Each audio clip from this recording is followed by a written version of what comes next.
একটা কথা বলবে আমায়, সরস্বতী মাগো? কেমন মেয়ে ছিলে তুমি ছোট্টবেলার স্কুলে? দুষ্টুমি কি একেবারেই করতে না একদিনও?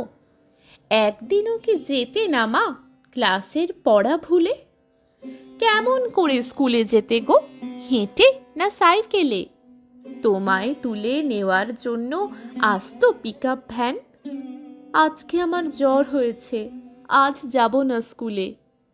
এমন বলে তুমিও কি মা করতে গো ঘ্যান ঘ্যান? স্কুলের পথে যাওয়ার সময় আমার মতোই তুমি থমকে যেতে পথের ধারে কুকুর ছানা দেখে?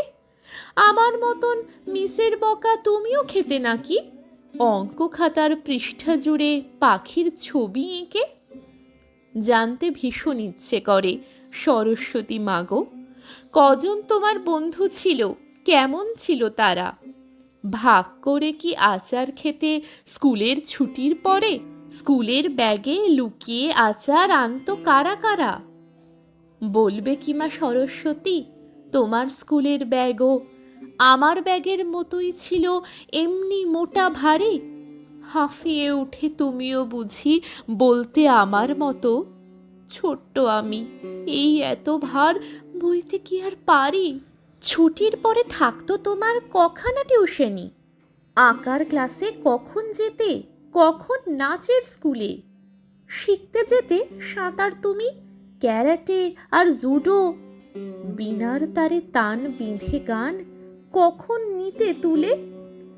জানতে বড় ইচ্ছে করে সামলে এত কিছু, কখন পেতে সময় তুমি নিজের মতো খেলার? ইচ্ছে তোমার করতো না মা পাখির ছানার মতো রং ছড়ানো আকাশ জুড়ে একটু ডানা মেলার? অঞ্জলি দিই যখন তোমার সবার সাথে মিলে, তখন তোমায় জ্বালাই না মা এসব কথা বলে। কিন্তু এখন একলা আমি, বলবে আমায় এসে, সামলে ওসব কেমন করে বিদ্যাপতি হলে?